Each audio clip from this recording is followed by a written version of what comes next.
Queridos, vamos continuar a leitura. Carta à Igreja de Tiatira. É a quarta carta. É Apocalipse 2, do verso 18 até ao final, que é o verso 29. Vamos ler. E ao anjo da igreja de Tiatira escreve: Isso diz o Filho de Deus, que tem seus olhos como chama de fogo e os pés semelhante ao latão reluzente. Eu conheço as tuas obras e o teu amor, e o teu serviço e a tua fé, e a tua paciência, e que as tuas últimas obras são maiores do que as primeiras. Mas algumas poucas coisas tenho contra ti, que deixas Jezabel, mulher que se diz profetiza, ensinar e enganar os seus servos, para que forniquem e comam dos sacrifícios de idolatria. E dei-lhe tempo para que se arrependesse de sua fornicação, e não se arrependeu. Eis que a porei numa cama, e sobre os que adulteram com ela virá uma grande tribulação, e não se arrependem de suas obras. E ferirei de morte a seus filhos, e todas as igrejas saberão que eu sou aquele que sonda os rins e os corações, e darei a cada um segundo as vossas obras. Mas eu vos digo a vós e aos restantes que estão em Tiatira, a todos quantos não têm esta doutrina e não conheceram, como dizem, as profundezas de Satanás, que outra carta não vos porei. Mas o que tendes, retende-o até que eu venha. E ao que vencer e guardar até o fim as minhas obras, eu lhe darei poder sobre as nações, e com vara de ferro as regerá, e serão quebradas como vasos de oleiro, como também recebi do meu Pai. E dar-lhe-ei a estrela da manhã. Quem tem ouvidos, ouça o que o Espírito diz às igrejas. Que período foi esse de Tiatira? Foi um período longo, de 538 depois de Cristo até 1798. Bem, é importante frisar que a igreja de Tiatira existia uma cidade ali próximo, estava localizada à beira de uma estrada muito importante, onde dois vales se juntavam, dando lugar a um farto comércio. Ela existia à época, mas ela também representa um período na história. Por isso que eu sempre quero trazer também um período, que é de 538 a 1798. Esse foi o período mais escuro da história. Este foi o período da maior perseguição aos cristãos que não aceitaram essas doutrinas falsas da Jezabel chamada aqui na Bíblia.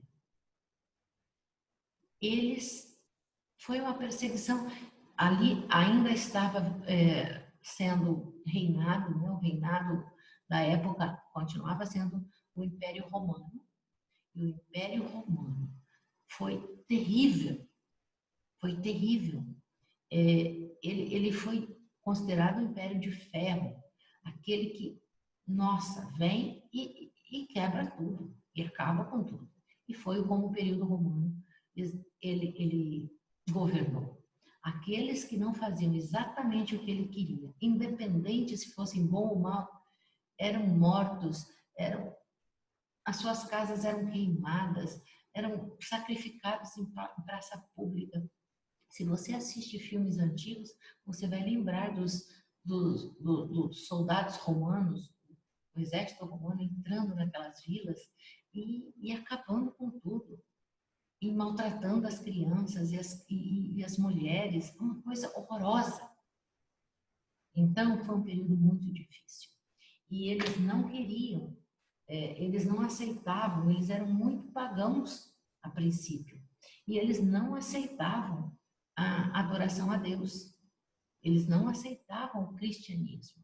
E os cristãos foram muito perseguidos. Mas Diante desse tempo, já há uma mudança. Bem, agora vem Jezabel, como diz aqui, mostrando que Jezabel foi uma ímpia rainha, foi péssima. Ela era pagã e se casou com Acabe, rei de Israel. O rei de Israel casa com uma pagã. E ela trouxe os sacerdotes pagãos para dentro do trono, para dentro da casa do rei. E ela plantou grandes bosques para cultuar, fizeram muitos altares ao deus Baal, que era o deus que ela era sacerdotisa de Baal. E eles sacrificavam crianças a Baal. Eles queimavam crianças a Baal. Horrível, horrível. Então, e além do que, ela não tinha menor...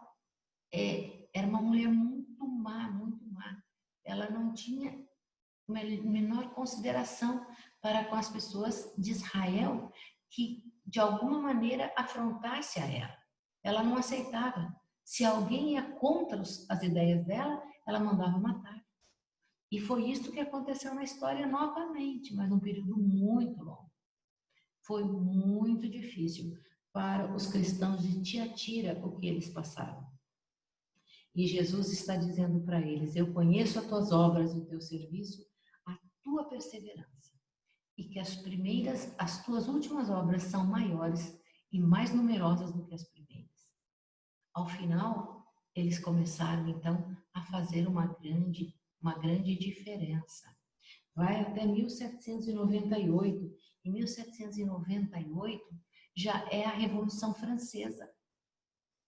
Então, já começa a entrar um período muito onde aquele procedimento mal foi questionado muito.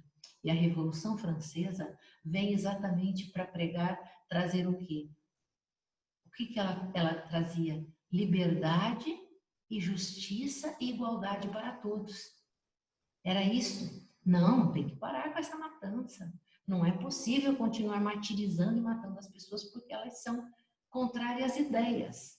Então, é aí que entra um grande período, onde a gente chama do iluminismo e o renascentismo. E realmente o mundo toma outros rumos. Aí começa a surgir organismos como a ONU. Depois disso, a partir disso, desse movimento, o movimento das artes, o movimento da cultura. Mas, juntamente com isso, vem muita doutrina errada. Por causa da fé, a igreja se aliou lá em Pérgamo com o Estado.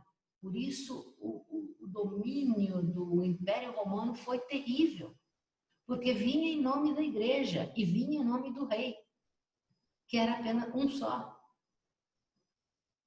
A união da igreja com o Estado foi terrível, fez coisas horrorosas. E é um período considerado o período negro da história. E aí a Revolução Francesa vem foi na base da Revolução para destruir este império.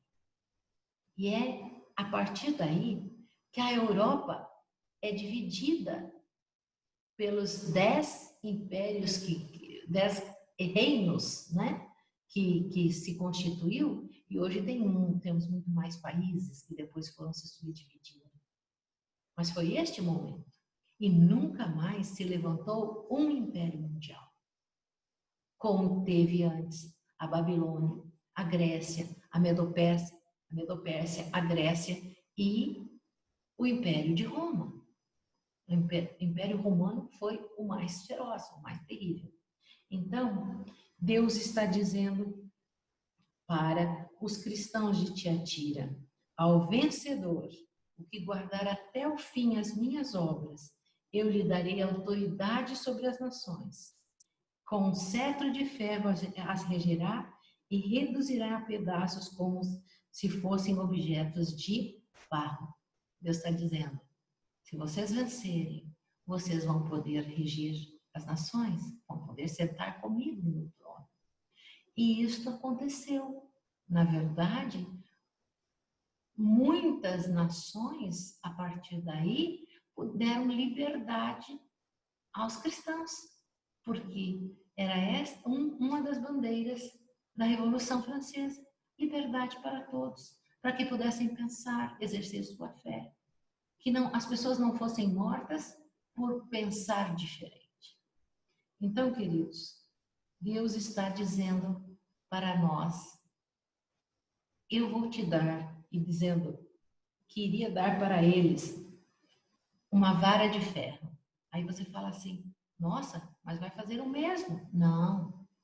A vara de ferro ou o cajado são dois instrumentos que quem usava eram os pastores.